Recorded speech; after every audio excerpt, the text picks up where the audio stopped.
ну მე ვფიქრობ, რომ ამ ეტაპზე ყოველ შემთხვევაში მე გამიჭირდებოდა, რომ პროგნოზი გამეკეთებინა, როგორ განვითარდება ირანში მოვლენები, იმიტომ რომ ფაქტი არის, რომ საკმაოდ სისხლიანმა დარბევამ თავისი ზეგავლენა პროცესებზე მოახდინა, ამიტომ გაურკვეველია, მოდი ესე ვთქვათ, ჯერჯერობით მომავალი რა იქნება, რა მოხდება ირანში.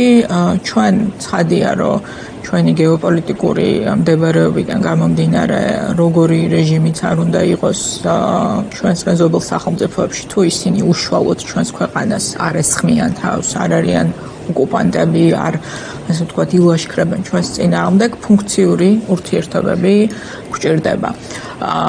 ამავე დროს ცხადია, რომ დემოკრატიის გაძლიერება რეგიონში და რუსეთის მოკავშირეების დასუსტება, მოკავშირე რეჟიმების დასუსტება ასევე არის საქართველოს ინტერესებში.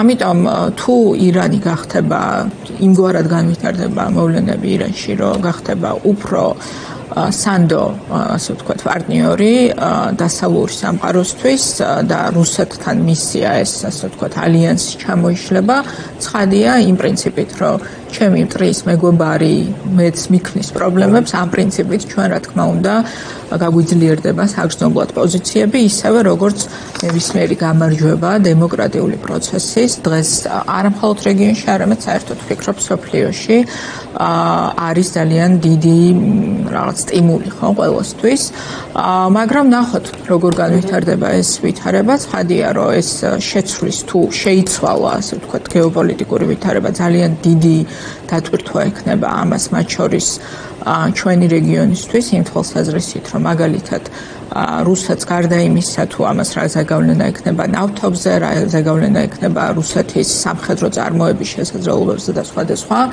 ასევე, რა თქმა უნდა, სრულიად იცვლება გეოპოლიტიკური სურათი იმ თვალსაზრისით, რომ ალტერნატიული სატრანზიტო მარშრუტები, რომელიც, ასე ვთქვათ, რომელშიც ირანის გამოყენების იმედი ქონდა ყოველთვის რუსეთს, ასევე ხდება სრულ სხვა რეალობაში გადადის, შესაბამისად შუა დერეფნის, ასე ვთქვათ, დატვირთვა კიდე უფრო ახალ სიბრტყეში გადადის. იქნება მართლაც როგორც ბრძანა ტექტონიკური ცვლილებები, მაგრამ იქნება თუ არა ცვლილება ჯერ ჩვენ არ ვიცით. ან სად იქნება საქართველოს ადგილი აქ? ხო, ну საქართველოს ადგილი, საქართველოს ჩვენ ერთი რამ არის ნათელი, რომ ყოველთვის ვიყავით დამოკიდებული იმ რაღაც გეოპოლიტიკურ ტალღებზე, რომელიც მიმდინარეობს ჩვენი ქვეყნის გარშემო, იმიტომ რომ რაც არ უნდა, ასე ვთქვათ, ჩვენ ვეცადოთ ჩვენი ზომიდან გამომდინარე, ჩვენი ზონიდან გამომდინარე, როგორც სახელმწიფო საერთაშორისო ურთიერთობების, ასე ვთქვათ, მოწყობის სისტემაში, ჩვენ არ შეგვიძლია რაღაცა ტალღების გამოჭრა. არჩევანი მაინც ხომ მაინც გვაქვს არჩევანი. ვისი მოკავშირეები იყოთ და ეს წლები გაატარა ჩვენმა თვითგამოცხადებულმა ხელისუფლებამ ძლიერი მოკავშირეების დაკარგვაში. ერთი სახელმწიფო ინტერესს განაპირობებს თავისთავად და მეორეა რა თქმა უნდა ჩვენ საქართველოს საქართველოს ყველა ხელისუფლების დროს ფუნქციური ურთიერთობა ქონდა ირანის ხელისუფლებასთან, რაიმე ცუდი, ასე ვთქვათ, ურთიერთობები არ ყოფილა არც იმ ხელისუფლების დროს, რომელიც აქტიურად დღის წესრიგს ასე ვთქვათ, აწარმოებდა დასავლეთის გაწევრიანების, სრულიად შესაძლებელია მრავალ ვექტორული პოლიტიკაზე თუ არის საუბარი საგარეოზე. ჩვენ რა თქმა უნდა ამის ყველა შესაძლებლობები გვაქვს, მაგრამ რეალობა არის ის, რომ დღევანდელი ხელისუფლება საუბრობს მრავალ ვექტორულ პოლიტიკაზე, თუმცა არანაირი მრავალ ვექტორული პოლიტიკა არ არსებობს ხელისუფლების პირობებში, არსებობს ის საგარეო პოლიტიკა, რომელიც შედის რუსეთის დღის წესრიგში და რაც უკავშირდება საქართველოს საერთაშორისო იზოლაციას, საქართველოს ჩამოშორებას დასავლური განვითარების გზიდან და პირიქით ეს აზიანებს მათ შორის ჩვენს მრავალ ვექტორულ ხასած პოლიტიკის, იმიტომ რომ იგივე აზიური ქვეყნებისთვის თუ არაბული სამყაროსთვის ჩვენ საინტერესო ვართ სწორედ როგორც ხიდი ევროპასთან და ჩვენ თუ ამ ფუნქციას ვკარგავთ, მაშინ მათი ინტერესიც ჩვენს მიმართ. ვენესუელაზე რა კომიკური გამოხმაურება ქონდა ბაბუაშვილს ევროკავშირი როგორც საერთაშორისო წესრიგის გარანტი და გეოპოლიტიკური მოთამაშე აღარ არსებობს. ეს სიხარული გამოხატვის უწევია. Od rašvaše Evropa ხო, პაპუაშვილს რაღაცა ძალიან ცუდი განათლება აქვს მიღებული, არ ვიცი, მიმამ და გადაამოწმოს. ნუ ის არის თავარი პირი ერთ-ერთი ვინც ამ პროპაგანდას გვიხმოვანებს ხო? ევროკავშირში ესე იგი რაღაცა გაწევრიანების მოლაპარაკებები თურმე ბუნებაში არ არსებობს, ხან ამბობს რომ ევროკავშირი თურმე გარანტია არის რაღაცა საერთაშორისო. მე მგონი ერევა, გაერო ევროკავშირი რაღაც საერთაშორისო ორგანიზაციებში დიდად კარგად ვერ ერკვევა და არა ინსტინქტიც რა იყო ხო რა უფრო ვითომ გაიქნინებინა და გაიღრმავა კავშირდება საერთაშორისო სამართლებრივი წესრიგის ნგრევას. იმიტომ რომ ეგ რუსეთს აწყობს და ცოტა ჩვენც უნდა გვიხაროთ.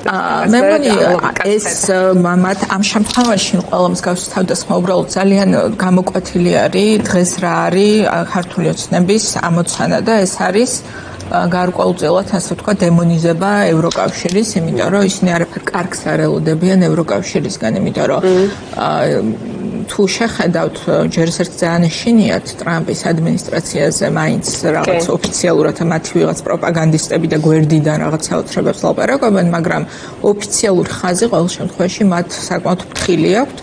ორი მიზეზით, ერთი იმიტომ რომ ვფიქრობ რომ ივანიშვილისთვის სერიოზული, ასე ვთქვათ, გავლენის მატარებელი მის ცნობიერებაში არის მაინც ამერიკის შეერთებული შტატები და მეორე იმიტომ რომ ტრამპის ადმინისტრაციის პოლიტიკის მკაფიო მონახაზი არ ჩანს, ევროკავშირის პოლიტიკა სრულიად ნათელია, ჩამოყალიბებულია ძალიან ნათლად ხედვა, რომ ევროკავშირში გაწევრიანების პროცესი დარჩება შეჩერებული, სანამ ძალიან კონკრეტული ჩამონათვალი პრობლემების არ მოგვარდება.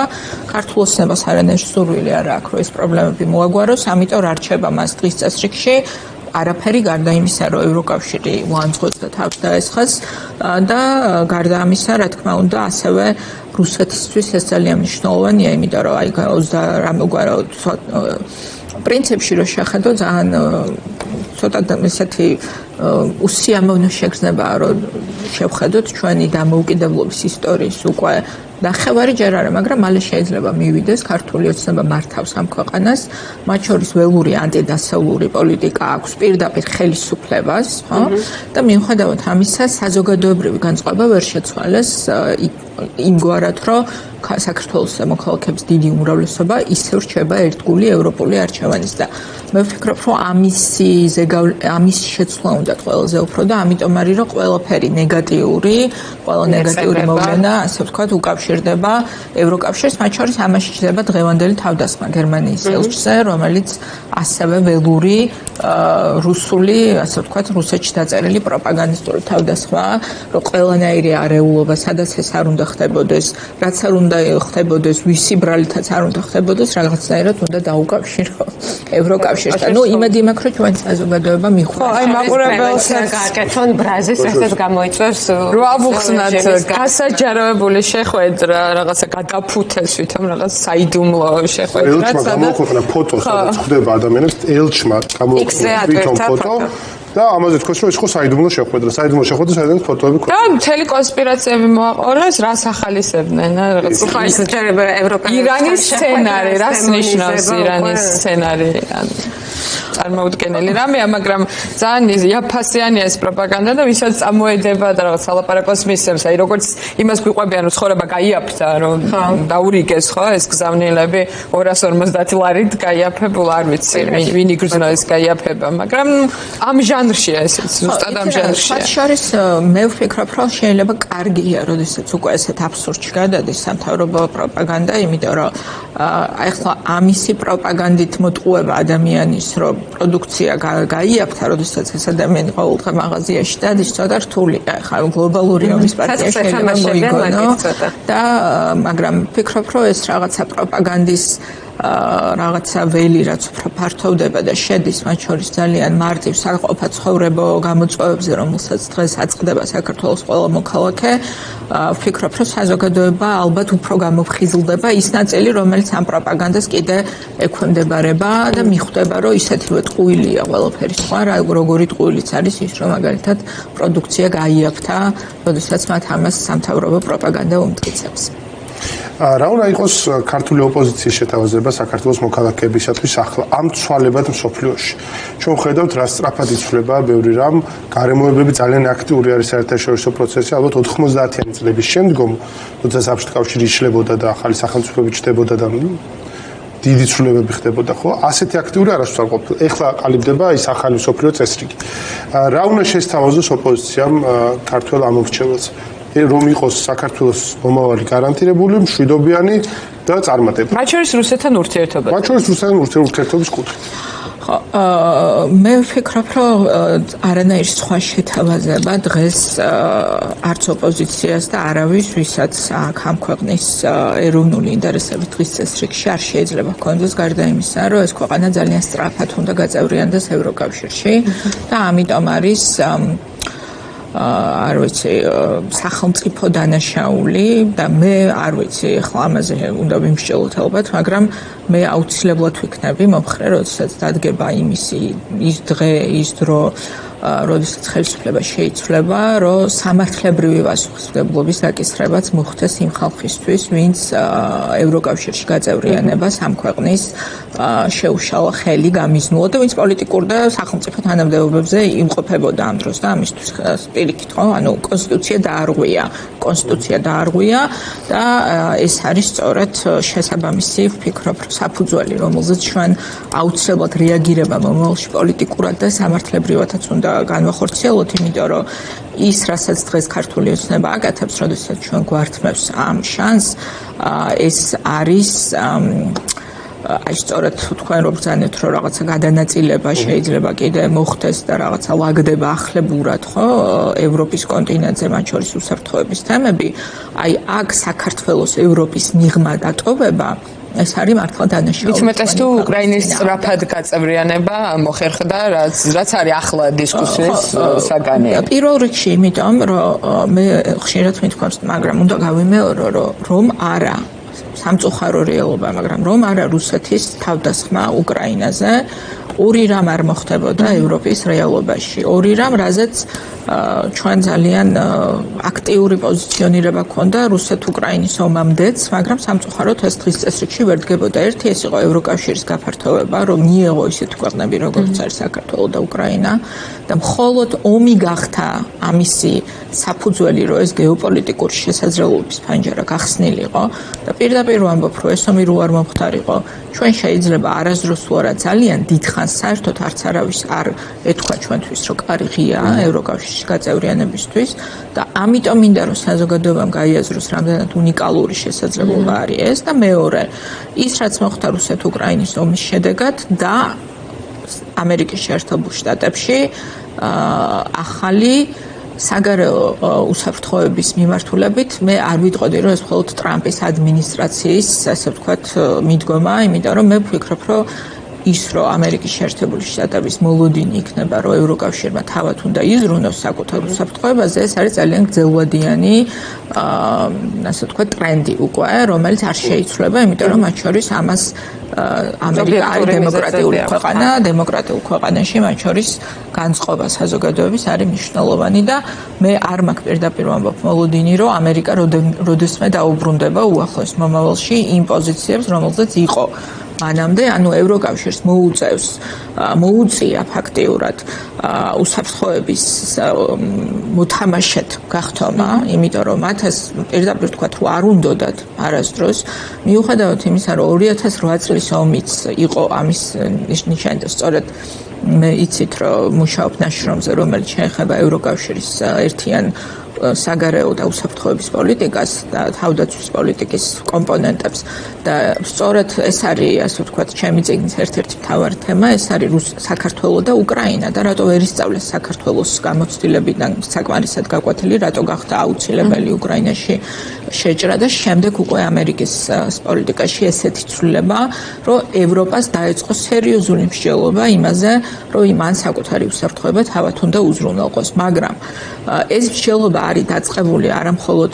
რაღაცა ქაღალდის დონეზე, არამედ უკვე პოლიტიკის დონეზე, ფინანსური პრიორიტეტების დონეზე, ანუ ევროკავშირი იძენს სერიოზულ ფუნქციას უკვე და შეიძენს აუცილებლად როგორც უსაფრთხოების გარანტორი საკუთარი წევრი სახელმწიფოებისთვის და როდესაც შენ ხარ საქართველო, შენ არანაირი სხვა ქოლგა უსაფრთხოების გარდა ამ დასავლური ქოლგისა არ გაქვს მიუხედავად იმისა რუსეთში რა მოხდება მე ჩემი პირადი მოლოდინი არ არის რომ რუსეთი გამოვა მარტივად იმ ვითარებიდან რაშიც არის მე ველოდები რომ რუსეთში მომავალი წლების მანძილზე ვითარება კიდევ უფრო დამძიმდება მაგრამ ჩვენ ხო ერთხელ მოვყევით ჩამონგრეული საბჭოთა კავშირის ნანგრევების ქვეშ და ძლივს გამოვძვერით იქიდან ცოცხლები და ძლივს დავდექით როგორღაც ფეხზე.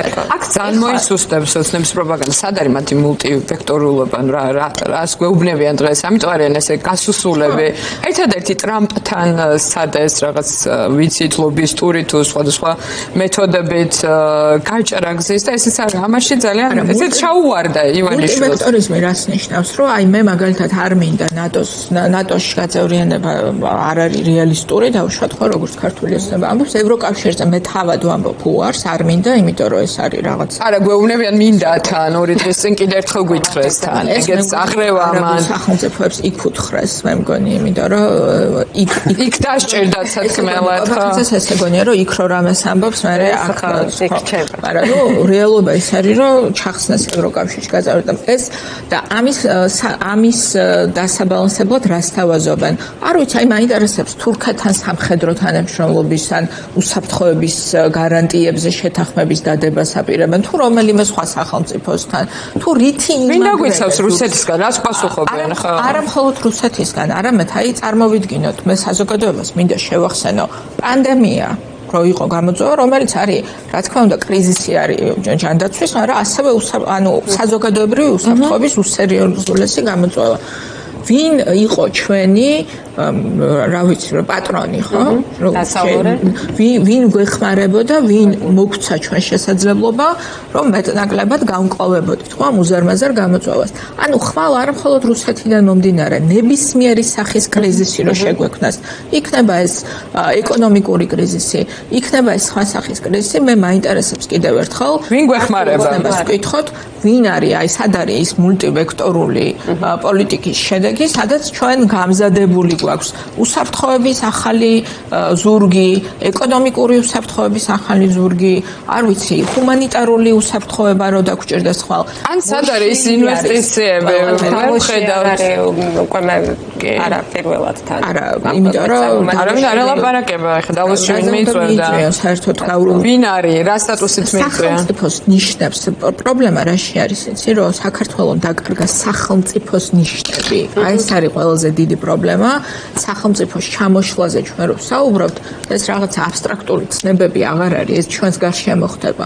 და ამიტომ რა თქმა უნდა არანაირი მულტივექტორული არ არსებობს, რაც შეეხება ოპოზიციამ რა უნდა შეთავაზოს, ოპოზიცია რო ყოფილიყო დღეს მართვის ხელისუფლების სათავეებში, ჩვენ დღეს ევროკავშირთან გვექნებოდა მოლაპარაკებები დაწყებული უკვე გაწევრიანებაზე, ჩვენ დღეს გვექნებოდა უზარმაზარი დახმარება მილიარდობით ასე ვთქვათ ფონდები ევროკავშირის რომელიც არის გამოყოფილი ქვეყნებისთვის რომლებიც გაწევრიანებაზე ემზადებიან დღეს ჩვენ გვექნებოდა ფუნქციური თანამშრომლობის ფორმატები ეკონომიკური უსაფრთხოების ჯანდაცვის ყველა მიმართულებით ჩვენ არ ვიქნებოდით მარტო იზოლირებული როგორც კეთროვანი რომელსაც არავინ არ უნდა დაელაპარაკოს და ვიქნებოდით არჩევნებით ჩვენ ვიქნებოდით ისევ მოწინავე ევროკავშირისგან ამიტომ იყო რომ მე გახსოვთ რომ მათ შორის დღეს რომ ციხის კედლებს ხეხავს რა ქვია ღარიბაშვილი გახსოვთ პარლამენტში მე რომ გამომაცხადა მოღალატეთ რომ ესო კანდიდატის სტატუსის წინააღმდეგ ლობირებსო და კანდიდატის სტატუსის წინააღმდეგ კი არას რომ ლობირებდი მე პირიქით მე რაც ვამბობდი ის იყო სწორედ რომ თუ არ შეიცვლება ქართული ოცნება რომც მოგვანიჭონ კანდიდატის სტატუსი ჩვენ ევროკავშირში ვერ გავწევრიანდებით ნეტა ეგენი ისევ იმედს და რუსთავებს უყურებენ საინტერესო ღარიბაშვილი თქვენ ტელევიზიას უყურებს მინდა ინფორმაციის გაგება თუნდაც კი წესით იმედს და რუსთავებს არ უნდა უყურებენ იმიტომ რომ იცი რა ესე მოხდა რომ კანდიდატის სტატუსის მინიჭება ქართული ოცნების ხელისუფლების პირობებში ეს იგივე არის რომ ძროხას დაადგა უნაგირი და ცადო რომ გააჭენო და ვერ გაჭენდება ხო არ გამოდის არ აქვს ფიზიკური უნარი და ასეთი ასე ვთქვათ ასეთი რეალობის წინაშე აღმოჩნდა ჩვენ რომ სამწუხაროდ აბსურდული ვითარება მივიღეთ მოგვცეს კანდიდატის სტატუსი და ყავს ხელისუფლება, რომელმაც ფაქტიურად აბსოლუტურ ჩიხში შეიყვანა ჩვენი ევროპული დღის წესრიგი და ეს შეიძლება ძალიან სწრაფად შეიცვალოს თუ შეიცვლება ხელისუფლება. აი ამას სჭირდება ერთიანი წყობრი მათ შორის პოლიტიკა, ჩემი აზრით, ოპოზიციის მხრიდან, რომ ჩვენ შევთანხმდეთ რაც ვთავაზობთ საზოგადოებას და სამწუხაროა რომ ამწუხა სრული სტაგნაცია პოლიტიკური პროცესის თვალსაზრისით გამოიყურება დამწვარად, თუმცა საბოლოოდ არასდროს არ არის ხოლმე, მაგრამ თქვენი აღქმა როგორია? ნუ ჩვენი აღქმა რაც იყო, ჩვენ შევთავაზეთ ოპოზიციას არჩევნები. მე ყოველთვის ძალიან ფრთხილად ვუყურებ ხოლმე საპარლამენტო ბოიკოტის საკითხებს, იმიტომ რომ საპარლამენტო ტრიბუნას რო კარგავს ოპოზიცია, ის რჩება, ასე ვთქვათ, ცოტა გზაკვალ აბნეული და სწორედ ამის რო გვეშინოდა და ვიცოდით რომ პოლიტიკური პროცესების კოორდინირება და მართვა ესეთ პირობებში ძალიან რთული იქნებოდა, ამიტომ შევთავაზეთ ალტერნატიული რაღაცა საპარლამენტო ფორმატივით შექმნა ხო წარმომადგენლობის ოპოზიციის, მე საზოგადოების წარმომადგენლობით, რომ რაღაც პოლიტიკური დაგეგმარების ცენტრი ყოფილიყო. შემდეგ არჩევნებში მონაწილეობამ შემოტანა. ნუ შემდეგ ასევე ძალიან სამწუხარო რეალობა, რომელმაც ასევე ჩიხში შეიყვანა პროცესი, რომ ალტერნატივა ჩვენ იმის ნაცვლად რომ გამოგვეყენებინა საარჩევნო პროცესი, რომ სწორედ ალტერნატივა შეგვეთავაზებინა ვერ გამოვიყენეთ და სამწუხაროა ჩავლილი თავები ახლა ალბათ დისკუსიას ვეღარ დავუბრუნდებით და ამას ვერ დავიწყებთ. წინარი გასახედე კი. წინ როდესაც გავიხადებით, ძალიან მნიშვნელოვანია ხოლმე რომ უკანაც გავიხადოთ, რომ შეცდომები არ გავიმეოროთ. ნამდვილად სალამე უკანონო გავიხადოთ და დავიმახსოვროთ, რომ როცა გეუბნებია რომ არ მოვდივართ არჩევნებზე, რომ გავიგოთ რომ არ მოვდის. ირაკლი მაინც გახსნა ეს დისკუსია და მე ვეცდები რომ გავხსნათ ირაკლი, დრო არ გვაქვს ფიზიკურად, თორემ მეზადონ ის მდგომარეობა, რომელშიც დღეს არის შავარდნილი ოპოზიციური სპექტრი ამ ქვეყანაში, მათ შორის ეს არის საარჩევნო ბოიკოტის პირდაპირი გაგრძელება და მათ შორის არჩევნები გაქრა ქვეყანაში და არ 4 ოქტომბრის და ასევე 4 ოქტომბრის მოვლენების, რომელიც რჩება დღემდე პასუხგაუცემად. დაახლოებით 5 წუთი გრჩება გადაცემის დასრულებამდე და სალომე ბოკუჩავა წესით მალე შეძლებს რომ გაგვესაუბროს აქციის ადგილიდან. ჩვენ ვიცით რომ შაბათის ტრადიციული მარშები იმართება და მალე შემოგვიერთდება ის რომ გვითხრეს ადგილზე რა ხდება. კი. რადგან მიმდინარე პოლიტიკურ საკითხებზე საუბრობთ, ლელო ასაკრძალ პარტიათა სიაშია და ამასთან ერთად შედეგები ნამდვილად მძიმე არის გასული დაპირისპირებებისა, რაც არსებობდა პოლიტიკურ პარტიებს შორის. მინდა პოლიტიკურ გეგმებთან დაკავშირებით გითხოთ, თქვენი პარტიის პოლიტიკურ გეგმებთან დაკავშირებით და ასევე შეადისმის უკვე ეს კითხვა და კიდევ ერთხელ უნდა დავსვა. რჩებიან თუ არა ვამკვა ხაზარაძე და ბადრი ჯაფარიძე აქტიურ პოლიტიკაში და არ რჩება თუ არა ლელო ამ ფორმატით პოლიტიკაში. და რატო გიჩნდებათ ეს კი? დიდი ხანი არ გამოჩნდება. ხო, მე მგონი პოლიტიკოსების საქმე მგონი ლაპარაკია და ამიტომ მე არ მგონია რომ მამუკა ხაზარაძე და ბადრი ჯაფარიძე იმ რანგის პოლიტიკოსები არიან, რომელთა პოლიტიკაში მონაწილეობა მხოლოდ ლაპარაკით განისაზღვრება. არ ვიცი ეს რანგია, მაგრამ კი მე მგონი ცოტა უფრო სერიოზული კონტრიბუცია აქვს ქართულ პოლიტიკურ ცხოვრებაში მათ. ამიტომ ის რომ ისინი სადღაც ეთერში არ შეხედან და აილაპარაკობენ, ეს ცხადია, არ არის არანაირი ნიშანი პოლიტიკური. ანუ ისინი რჩებიან პოლიტიკაში. პოლიტიკაში ლელო რჩება კი არა, პოლიტიკაში დღეს ვინმე თუ რჩება ორგანიზებულად როგორც პარტია, რომელმაც შეინარჩუნა პარტიული სტრუქტურები, რომელიც აგრძელებს პარტიული დღის წესრიგით მუშაობას, მათ შორის ჩვენ ყოველდღიურ რეჟიმში გვაქვს შტაბის ფორმატში მუშაობს ისევ პარტია არჩევნების შემდეგაც. ჩვენ გვაქვს შესაბამისი დაგეგმარება ჩვენი პროცესის, მათ შორის ვფიქრი იმაზეც, ხარ ვიცი, მე პოლიტიკური პროცესი რას გულისხმობს, მათ შორის გულისხმობს გარკვეული თემების დამუშავებას, გულისხმობს ჩვენი პარტაქტივთან მუშაობას, გულისხმობს რეგიონალურ ოფისებთან კონტაქტს და უამრავ რაღაცას, რაც არის პარტიული ცხოვრება. ეხლა რო აგბრძალონ, თქვენ შეკითხვა იყო თუ აგბრძალავენ, მაშინ რა ხდება?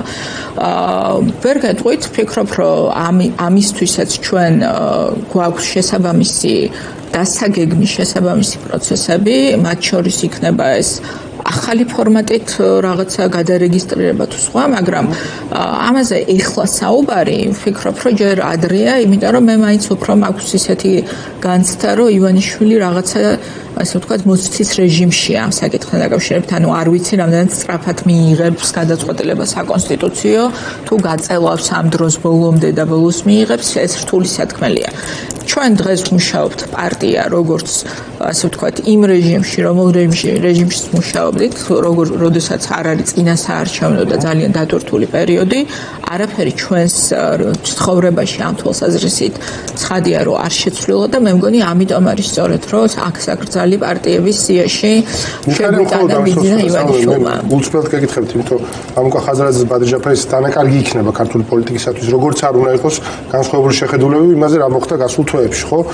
თქვენ ჩემი აზრით ამ თემასთან დაკავშირებით, მაგრამ მიუხედავად ამისა, მე მგონია, რომ ნებისმიერი წასული ადამიანი პოლიტიკიდან არის დიდი დანაკარგი ამ პოლიტიკისათვის, თუმცა პოლიტიკური ლიდერი და ამიტომ მიხარია თუ ისინი ძალიან აქტიურად არჩევენ. მეც მგონია, რომ მეც ვფიქრობ, რომ სამწუხაროდ დღეს ეს საფრთხე ზოგადად ვამბობ, ხო, ანუ პოლიტიკის დაცლა, როდესაც მიმდინარეობს ქვეყანაში, პოლიტიკისგან დაცლა ცხოვრების ეს საფრთხე მათ შორის იმისი, რომ გადინება მოხდება, ხო, იგივე ტვინების თუ სხვადასხვა, როგორც პოლიტიკიდან, ისე არასამთავრობო ორგანიზაციებიდან თუ მედიიდან არსებობს და ეს რა თქმა უნდა იქნება ძალიან გამაზიანებელი.